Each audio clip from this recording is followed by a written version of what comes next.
I am Leslie here in Montana, and we are going to Belgium. I'm going to let Sherry introduce herself. My name is Jerry Knegtel. My dad's ancestors actually came from Romania since 1500, and now they are all over the world. I've been making dolls for about 8 years now. How it all started. Actually, since I was a little girl, my mom was an artist as well. She was a painter. She was very into fairies and things. Because of her that I picked it up. I also have a nephew. He's also an artist. He runs an art gallery and he's a sculptor.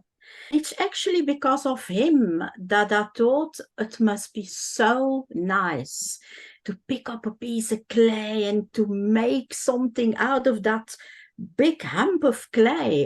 To me, when I was younger, it was like magic. I actually lived in South Africa for about 15 years. And there I started my own little cake business. I was very good in cake decorating in fondant fairies. When we came back to Belgium, I kept on making my cakes. One day a lady said to me, "Sherry, it's such a pity.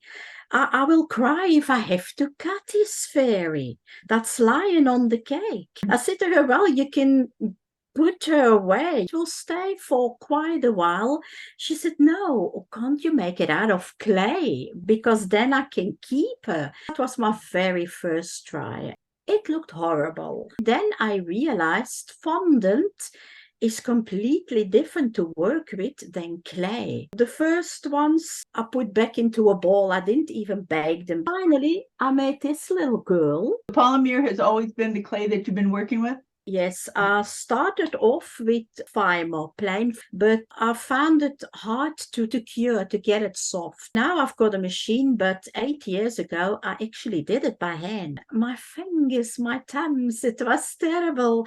I started to mix it with Cernet because Cernet clay is a bit softer. That's how I made it, but then I discovered the very famous clay that doesn't break anymore. Clay. I also used ProSculpt. ProSculpt I found was a very good clay, but then the shop where I bought it, they stopped. I couldn't get it in Belgium anymore. Then I only used clay, but in the beginning I battled because it's softer. And if you pick up your sculpt and you're a bit rough, you damage what you have done already. But in the end, you get used to it. And now I only make them from clay. It was a long road, but I finally found the clay that I want to stick with. Is that coming out of your cake baking technique? It's like you have to tell the whole story of the character.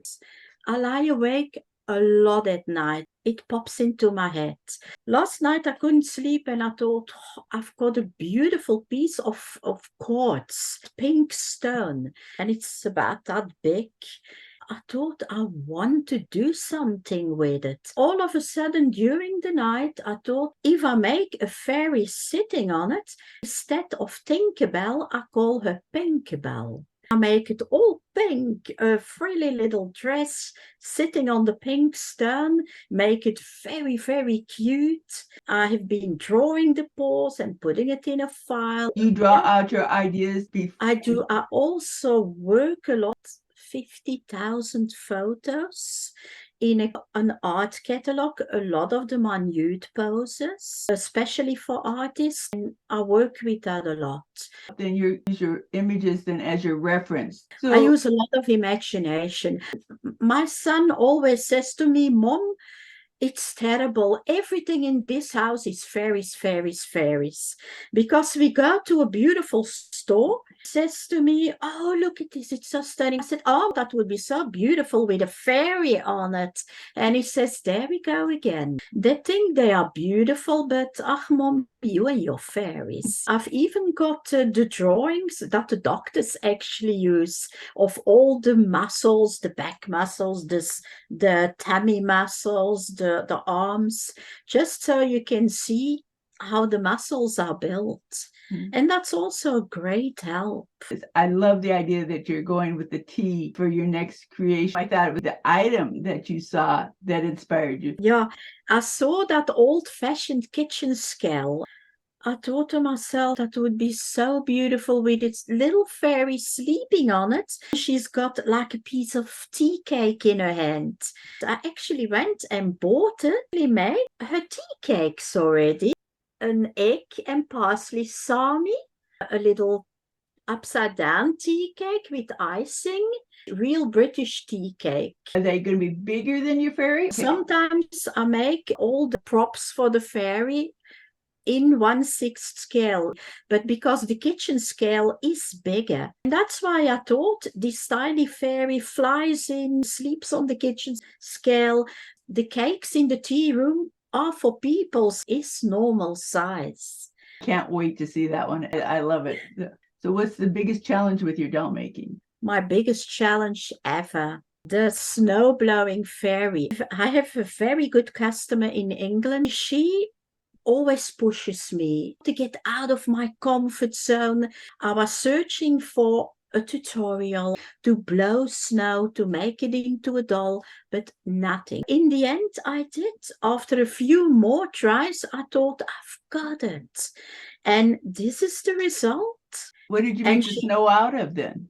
She's got a rod in her mouth, trumpet-like front goes over the orb she's holding. Put that very soft pillow filling over it. Dabbed it with varnish so it hardened. I dabbed it with varnish again and sprinkled it with artificial snow and glitter. How do you create your wings? What are you using for a medium? My wings, I use that Angelina film. And I also work with a silky material. If I make like butterfly wing, see, she's got the wings like a silky material. I buy it here in an art store. I search for beautiful wings like moth wings, butterfly wings, printed on that material. Do it mirror effect. Put it together with the wire in between, work it off with a bit of glitter. That's how I make those swings. I battled with my hands a lot. I joined IADR, and I looked at tutorials, but I still couldn't get it right. My hands were always too big. Eventually, Deb contacted me, Deb Wood. She said, Jerry, I want to help you. And she gave me her hand tutorial.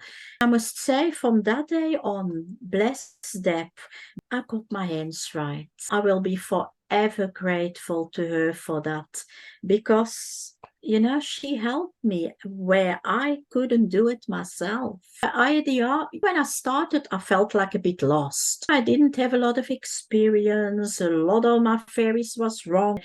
When I joined IADR, I found it by accident. If I had a problem, I could go to other people and look at the tutorials. I felt, oh, I'm not alone anymore. And now if I need help, I can get it.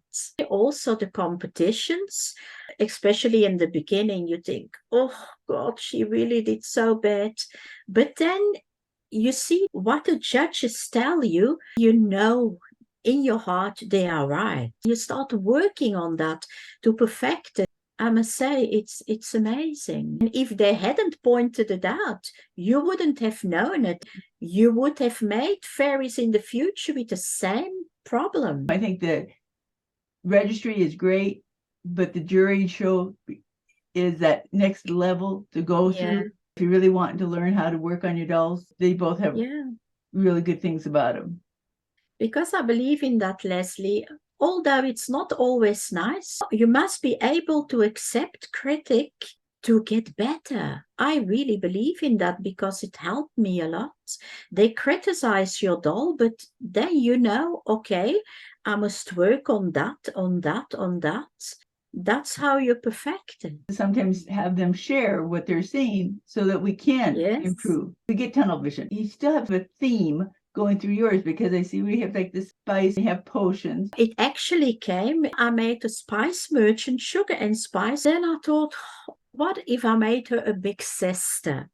But her big sister then is a potions merchant. She must be a bit gypsy-like. I must make her a nice little caravan. It's a whole shop At the back of the caravan, it's got a little crate with all potion bottles, but you can take that out.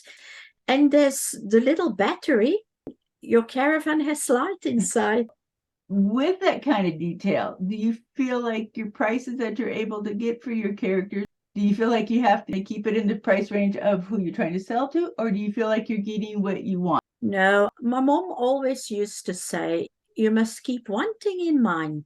Art is priceless, because if you have to charge for all the hours you put in, people will never pay it. And it's true, I sell mine for nearly 500. If you look at that potions merchant, I nearly spent a month on that with that caravan. I would have to sell that over €1,000. Now, when you come to your costumes, the boots and the dressing is made out of fabric, or is that made out of clay? I use a lot of material and I design every little dress myself. Like Sugar and Spice and the Potions Merchant, it's the cotton swabs that you use to smooth your clay, that you buy at the chemist. Those I take out of the package, I open them nicely, I put them in dye, I put them in a certain shape that they're all crinkled, and I leave them to dry. When the dye dries, you get shades. You get the darker pink on the edges. The middle, it's nearly white, and then a bit paler. It's amazing. They give the nicest material to make fairy dresses. Find that with a regular glue. Just glue it. Unless it's a very special dress, I've got a sewing machine here, then I sew it. But most of the time, I just glue my dresses and it stays beautifully. What's your favorite product that you like to use for their wigs? I buy it from Claire Gladding from Viscose Heaven. This is now a piece of rot.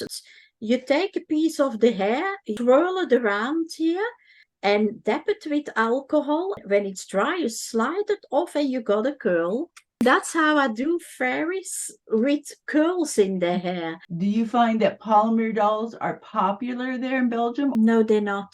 People in Belgium really don't know polymer dolls. All my customers are people from America, Canada, Australia, a lot in England, Germany, Belgium. Never ever, only once I sold a doll to a Belgian person. But I think, Leslie, that's with an art doll creator. We stay kids at heart. I think if you make art dolls, you have to be a kid at heart. Otherwise, you couldn't do it. If your heart isn't in it, if you don't got that magic, you cannot create art dolls. It was actually a very emotional piece I made. This one's Oriana, it's the Fairy of Hope. That good customer of mine in England, she was diagnosed more than a year and a half ago with breast cancer. She was completely knocked down. She said to me, can you make me a fairy that shows what I'm going through? It's also the hope of healing.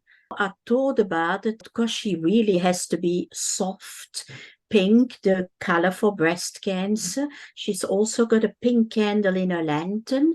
Put a light in the orb as well, all to do with the hope. And when she was done, she was gobsmacked. She said that fairy helped her through everything. It was amazing. She was so happy with it. You know, that woman, she couldn't stop crying when she saw this fairy. Then came the one after her. This one was amazing. This Daria. After she is completely healed, when everything was over, but she was still a bit shaken because what happened to her, she ordered a fairy like this, a dark fairy, a ballerina, but she had to symbolize what she had gone through with the treatment and everything. But it was the first time I worked with a big piece of resin. If you look properly, Oriana, that fairy of hope, is visible in the water. It's not my work, it's my son. You know, he photoshopped that whole thing. He took a photo of water of a lake, and he took a photo of Oriana's photoshopped, that the waves actually come over Oriana. So it literally looks like she's in the water. I never forget, we poured the resin, and it was big like that. It was about 1.5 centimeter thick. I hit air bubbles, and then I sanded, and then it got a crack in. I sanded again, and then I poured new resin. Then with a lighter, go over it to get the new air bubbles out, and it looked perfect. But it worked out, and she is very, very happy with it. And that is a beautiful, beautiful piece. It's a beautiful transition for her story. And that's a beautiful way to know how your art is part of that healing process. And I'm so happy that I could do that for her, because it's actually, Oriana was done already when she was still going for her treatment. Every time she went for her radiation, she put on the light from Oriana. And I thought that was so sweet, you know. That was so amazing. You know, you as an artist, then you think, wow, that your doll that you created means so much to somebody. You've got customers who buy one, they put her in the glass cabinet with their other art dolls, and that's it. But this woman, you know, dolls mean the world to her. As an artist, that really, wow, that really touches you. Besides your wonderful tip on the doll making, what would you say to encourage somebody else with doll making? You know, I always go for the sweet little fairies, but my tip is get out of that comfort zone. Do it. Even if it's scary and you think, no, I won't be good in that, do it. This one, she's also sitting on an orb. You can also put a light on in the orb. It's a black light orb. This is the Mistress of the Night. Now, I always dreamed about making a dark fairy, but I thought I'm not going to be able to do that. When I start, it turns out into a sweet fairy. I start sculpting the face. Instead of the face for a dark fairy, she gets those features with a cute little smile. And then I think, oh, no, it's going to be a sweet fairy. But eventually I did make her. I think she was actually amazed when I did the photo shoot. Then my son worked the photos. He puts all the galleries on my website. And I said, oh my God, I was so pleased. Also with the eyes, those spooky, almost see-through eyes. I thought, you know, yes, go for it.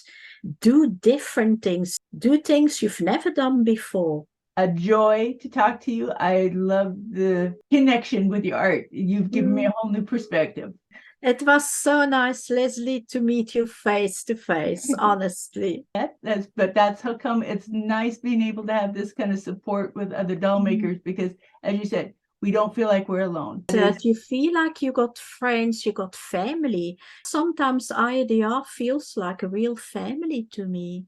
It really does. Yes. Really enjoyed our talk. Good evening. Good day, Leslie. Right. Bye. Bye-bye.